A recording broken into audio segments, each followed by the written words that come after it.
Viewers welcome back in program जो सियासी issue सन अज दे उन्हां तो बाद हुण आपां जो गुरबाणी दियां विचारां रूह दी खुराक गुरबाणी विचार असीं डॉक्टर साहब कोल सुनदे हां जी। डॉक्टर साहब की कहना चाहोगे? देखो शुक्रवार के प्रोग्राम च असीं श्लोक 12 ते वधीक दी विचार करते हैं जी।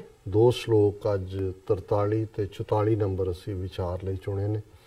ज़ाहिर है जदों भी रूहानी जदों अंदर दी खुराक दी गल हुंदी है तो एक गिज़ा जिहड़ी रूहानीयत दी है, रब दे नाम दी है, इबादत दी है, वो तां ही अंदर जा सकती है जां अंदर टिक सकती है जे जिहड़ी पहले ही गिज़ा असीं अपनी हौमे दी, अहम दी, अपनी अना दी, ईगो दी जिहदे नाल अपने अंदर नूं भरिया होया है उस नूं असीं बाहर कढांगे। और यही रीज़न है कि जदों गुरु नानक पातशाह फरमांदे ने कि भरिए हथ पैर तन दे, पानी धोता उतरस खे, मूत पलीती कपड़ होए, दे साबून लईए ओ धोए, भरिए मत पापां कै संग, ओ धोपै नावै कै रंग। कि जिवें हथ पैर नाल मिट्टी लगी होए तो पानी नाल ही धुप जांदा है, पर जे जिहड़ा यूरिन और दूसरे दे नाल कपड़े लिबड़े होण तो उहदे लई साबण चाहीदा। इसे तरह साडी मत च साडे मन च जिहड़ी विकारां दी कालक है उस नूं जिहड़ा नाम दा साबण है पहला उहनूं धोंदा है ते फिर नाम दा उस ते रंग चढ़दा है। सो नाम साबण भी है, नाम रंग भी है। और पहला श्लोक इस पासे वाल इशारा करदा है कि शब्द मरै सो मूआ जापै, कि जिहड़ा अंदर दी ईगो ने, हौमे ने, अहम ने, अना ने मरने वो रब दे उस शब्द इबादत दे नाल ही ये जड़ा जदों मैं मर जाएगी तो समझो ये बंदे दी रूहानी जिंदगी दी शुरुआत होएगी। दुनियावी मौत एक तो बॉडी दे नाल वैसे जुड़ी हुई है, किसी ने कदों जाना है, रब दे कोल है, पर जदों तक असी रब दी उस हकीकत नूं अंदर समझदे नहीं, ये इवें ही है नाम बिना जेता व्यवहार, जो मृतक मिथ्या सिगार। कि जिवें मुर्दे नूं इत्थे मेकअप कीता हुंदा है, उहनूं तां पता भी नहीं हुंदा भी की हो रहा उहदे नाल। इसे तरह जदों तक असल हकीकत दी जिंदगी दे असी रब दे नेड़े नहीं हुंदे, साडा जीवन मुर्दियां वांग है। गुरु साहब फरमांदे ने कि शब्द मरै सो मूआ जापै, गुर प्रसादी हर रस धरापै। कि गुरु दी किरपा दे नाल जदों रब दे नाम दी, रब दी याद आ जांदी है ते अंदर जिहड़ा वो तृप्त हुंदा है। हर दरगह गुर शब्द सिंजापै, बिन शब्द मूआ है सब कोय, मनमुख मूआ अपना जन्म खोए, हर नाम न चेते अंत दुख रोए, नानक करता करे सो होए।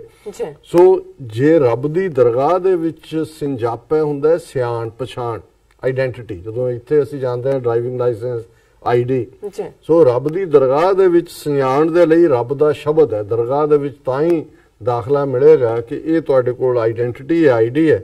बिन शब्द है मूआ है सब कोई, कि जे तुसी उस रब दी याद दा शब्द तुहाडे अंदर नहीं पुड़िया होया तो तुसी मुर्दियां वांग हो। उहदे भावें दुनियावी साह चलदे भी होण पर रूहानी तुहाडी मौत है। और जिहड़ा मनमुख है अपने मन दे पिछे लगा होया वो मूआ अपना जन्म खोए, उहने अपना जन्म जिहड़ा वो गवाया होया।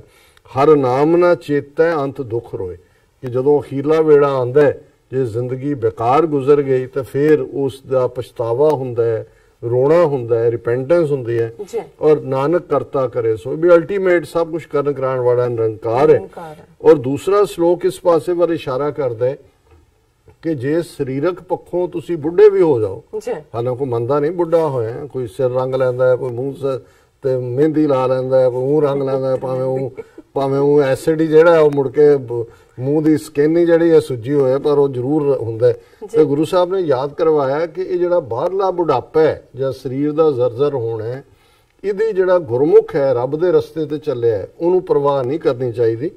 गुरमुख बुढ़े कदे नाही जिन्हां अंतर सुरत ज्ञान, कि जिन्हां दी सुरत ज्ञान दे नाल वाहिगुरू दे उस याद नाल जुड़ी हुई है वो तो कदे बुढ़ा हुंदा ही नहीं। साहिब मेरा नीत नवां सदा सदा दातार, जो तुहानूं रब रोजाना नवां नरोआ रब नजर आंदा, बुढ़े तुसीं कित्थों हो गए?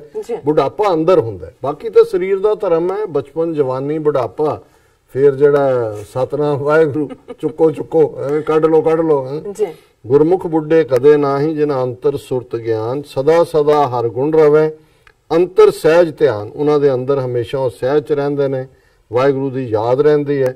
ਉਹ ਸਦਾ ਆਨੰਦ ਵਿਵੇਕ ਰਹੇ, ਦੁੱਖ ਸੁਖ ਏਕ ਸਮਾਨ, ਤਿਨਾ ਨਦਰੀ ਇੱਕੋ ਆਇਆ, ਸਭ ਆਤਮ ਰਾਮ ਪਛਾਣ। ਉਹ ਹਮੇਸ਼ਾ ਆਨੰਦ ਦੇ ਵਿੱਚ ਨੇ, ਇੰਟੈਲੈਕਟ ਵੀ ਉਹਨਾਂ ਦਾ ਰੱਬ ਦੀ ਯਾਦ ਜੁੜਿਆ ਹੋਇਆ, ਵਿਵੇਕ ਹੈ, ਸੱਚਾ ਗਿਆਨ ਹੈ। ਉਹਨਾਂ ਨੂੰ ਦੁੱਖ ਜਿਹੜਾ ਹੈ ਉਹ ਦੁਖੀ ਨਹੀਂ ਕਰਦਾ, ਸੁਖ ਪਾਗਲ ਨਹੀਂ ਕਰਦਾ, ਦੁੱਖ ਸੁਖ ਏਕ ਸਮਾਨ, ਉਹ ਇੱਕੋ ਤਰ੍ਹਾਂ ਸਮਝਦੇ ਨੇ।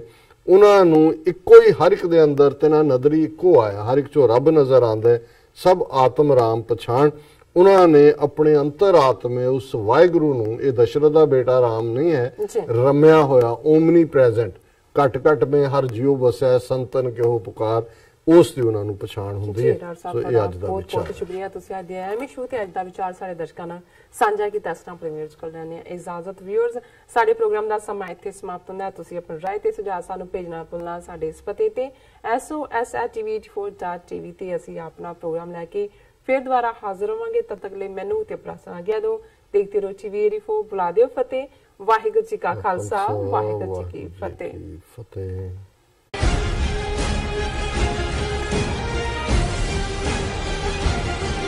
ਖਾਲਸਾ ਸਾਜਨਾ ਦਿਵਸ ਨੂੰ ਦੇਸ਼ ਵਿਦੇਸ਼ ਵਿੱਚ ਨੈਸ਼ਨਲ